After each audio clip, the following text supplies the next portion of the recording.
Bueno, buenos días. Este vídeo, aunque es del canal de hace mucho tiempo, pero inaugura una serie de vídeos que voy a ir grabando eh, sobre el siglo XIX en España.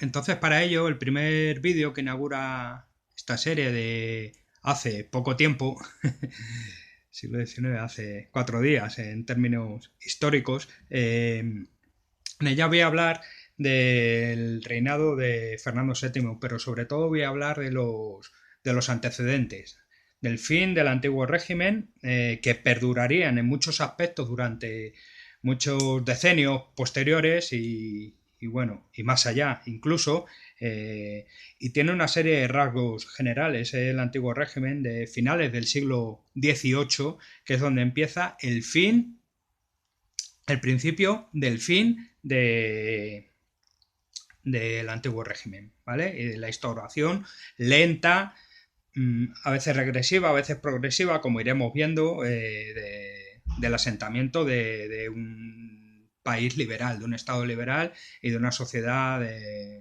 liberal, como se entendía, liberales del siglo XIX, ¿vale? Con una serie de connotaciones, de evoluciones dentro de la propia ideología y que también está relacionado, por supuesto, con la evolución de los distintos regímenes y las distintas luchas que hay, presiones por un lado y por otro, de las monarquías absolutas en Europa, una Europa, por otra parte, colonialista, en pleno colonialismo, y la lucha por asentar regímenes liberales más o menos progresistas o conservadores.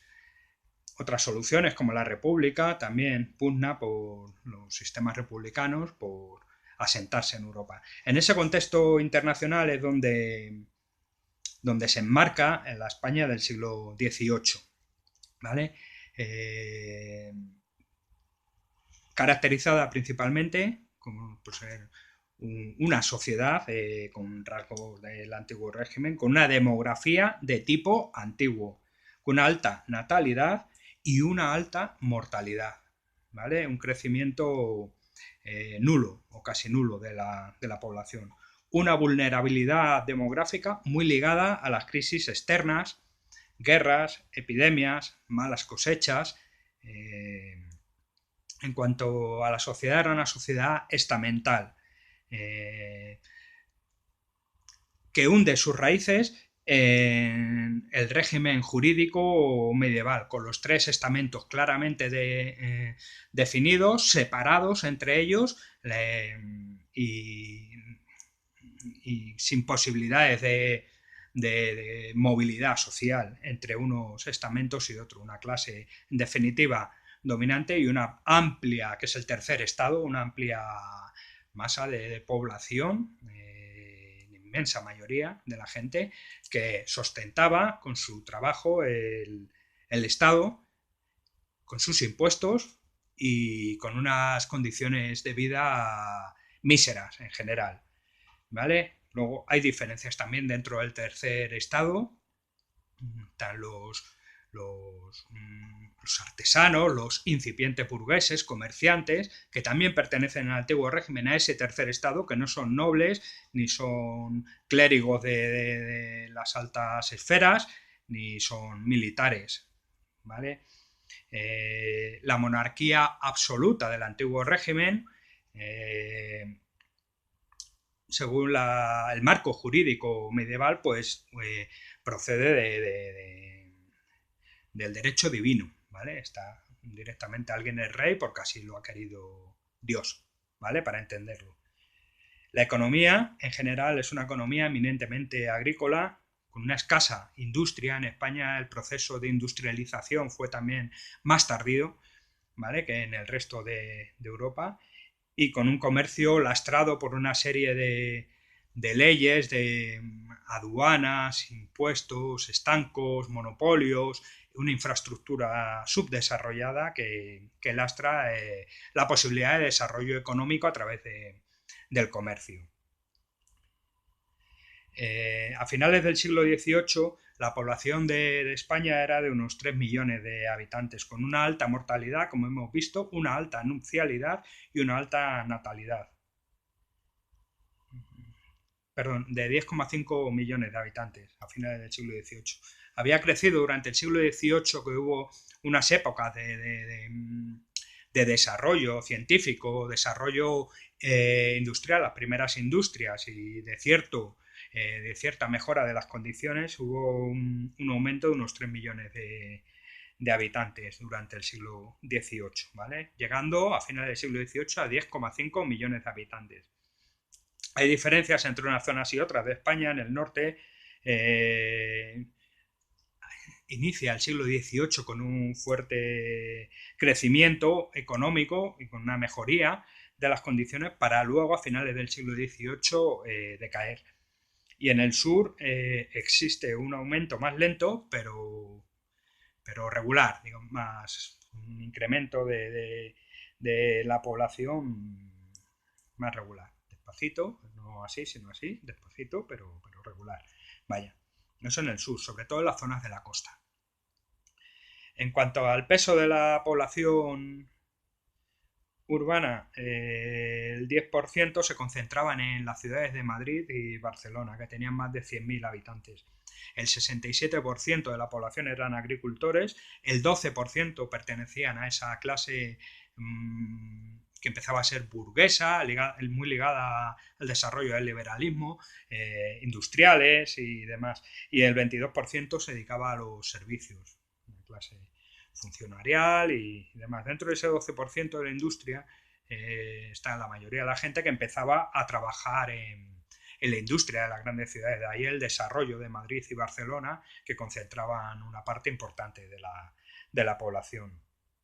La esperanza de vida a finales del siglo XVIII es muy baja, de 27 años, ¿vale? Y hay regiones con una fuerte emigración que se ha mantenido hasta prácticamente, bueno, sigue manteniéndose en la actualidad este proceso de despoblación de zonas, sobre todo Galicia. Galicia es una región de España que ha tenido un proceso migratorio muy fuerte que sigue manteniéndose hoy en los primeros decenios del siglo XXI. En cuanto a la economía, hay que decir que la agricultura está muy limitada, sigue siendo la agricultura la base de la economía, un 67%, como hemos visto antes, y tiene muchísimas limitaciones para abastecer a la población. Unas grandes crisis agrarias cíclicas, un aumento de las epidemias y que requerían unas reformas necesarias para concentrar y para repartir esos recursos, que aunque hubiera una época de mayor esplendor, siempre estaba muy limitado el reparto de los bienes de primera necesidad, ¿vale? Había problemas de abastecimiento, un problema lastrado también por la falta de infraestructuras, de caminos, de carreteras. En esa época la mayor parte del comercio se desarrollaba por caminos y a través de carros, ¿vale? Hubo ciertos intentos de reforma económica, como políticas cerealistas para abastecer de cereal, la base principal de la alimentación a finales del siglo XVIII, que no terminaron de funcionar, no funcionaron y no solucionaron el problema. En muchos casos incluso lo incrementaron por otros aspectos derivados de esas políticas. Había un incremento de la demanda de productos agrícolas por ese incremento de la población que hemos hablado durante todo el siglo XVIII, y por lo tanto se produjo un aumento de los precios de productos y tierras. ¿Vale? La tierra empezaba a ser, siempre lo había sido ya desde el medievo, pero las tierras estaban acaparadas por las clases privilegiadas de los tres estamentos. En este momento hay cierta necesidad de esas clases burguesas de comprar, de hacerse con la propiedad de tierras, que empieza a ser un bien necesario, básico.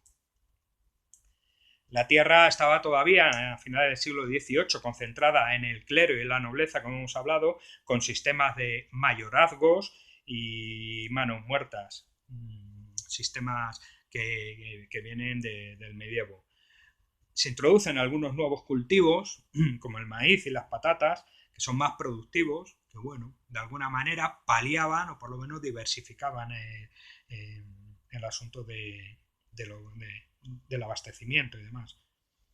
En el norte tenían más peso los pequeños propietarios que en el sur, que eran todo tierras latifundistas.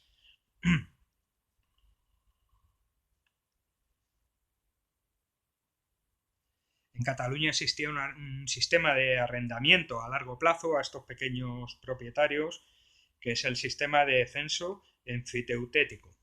Bueno, ahí dejo la palabra para el que tenga especial interés en desarrollar, que era este régimen muy propio de Cataluña.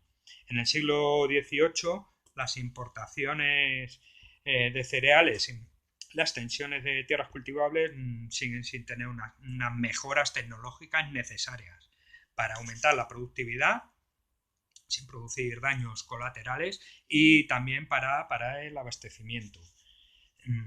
Algunos ilustrados de nombre, los más importantes de finales del siglo XVIII y principios del siglo XIX, que todavía, aunque ya mayores, estuvieron ahí, como veremos, aportando su visión, sus conocimientos, como Jovellanos o Campomanes, impulsaron ciertas reformas agrarias para una mayor y mejor distribución del acceso a la tierra, que dio lugar a que mantuvieran enfrentamientos con las clases nobles y privilegiadas. Pero bueno, eran ilustrados, eran pensadores políticos de la Ilustración, que se desarrolló con Carlos III, el padre de Carlos IV y abuelo de Fernando VII. Bien, la ganadería y la pesca suponen un complemento a la agricultura. La industria tiene un papel muy limitado como sustento, a pesar del aumento de la demanda de productos manufacturados por el aumento de la población y también por la necesidad de comerciar con ellos. Campomanes, este ilustrado, propuso una industria popular y rural dispersa para complementar el trabajo del campesinado, de escasa inversión. Bueno, tuvo una eficacia, parece que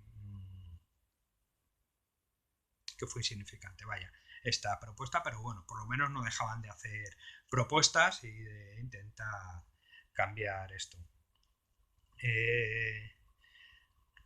El Estado moderado impulsó cierta modernización educativa con creación de escuelas de arte y oficios e intentos de reforma de la universidad, incorporando nuevos estudios, buscando reducir el peso de la educación escolástica.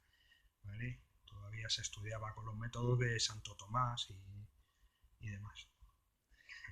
Fuerte tradición proteccionista y presión de los intereses manufactureros, pero escasa innovación tecnológica.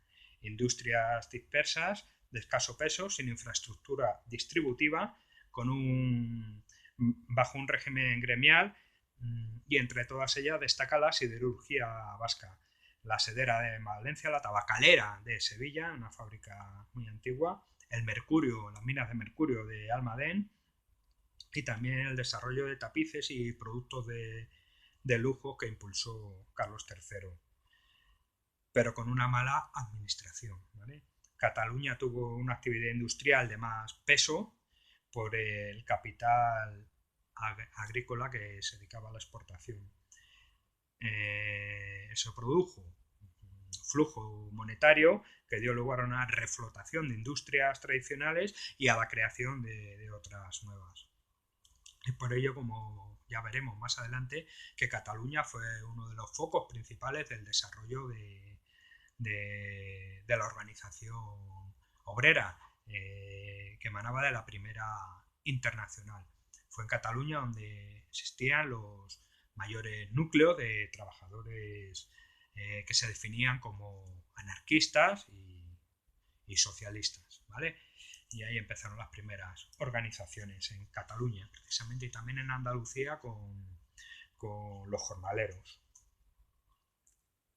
La industria no llegó a desarrollarse en España porque existía un sector agrario que no generaba capital y era necesario invertir en maquinaria y en tecnología que ya empezaba a desarrollarse en otros países. Tampoco había un incremento del nivel de vida que fomentara las demandas manufacturas y el comercio con las colonias generaba capital que se reinvertía en tierras, propiedades y productos de lujo, no en innovación, aunque fue el sector de mayor crecimiento del siglo XVIII. El exterior. El interior se topó con barreras arancelarias, con la autosuficiencia, con la mala infraestructura, como he comentado antes, y con un transporte pobre.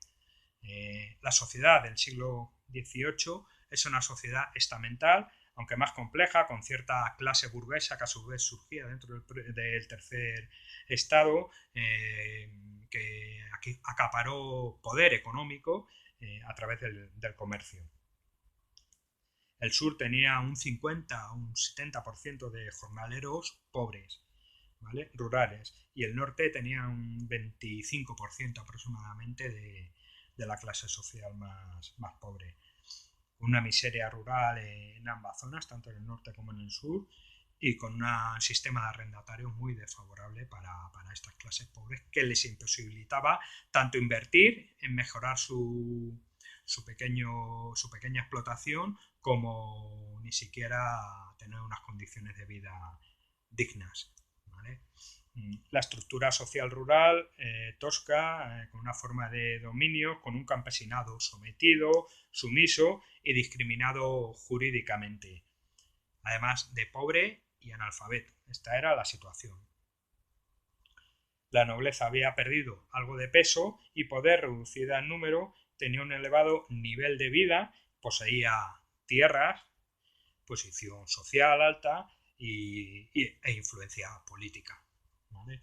Los comerciantes pujaban por ese ascenso social culminado en el siglo XIX, pero aún sin tener acceso al poder político. Y ahí es donde viene el tema de la revolución liberal, el proceso de instalación de un régimen liberal en la España en la España del siglo XIX, durante todo el siglo, que emanaba de estos últimos años del siglo XVIII con Carlos IV. Y hasta aquí, bueno, el marco general de esta época.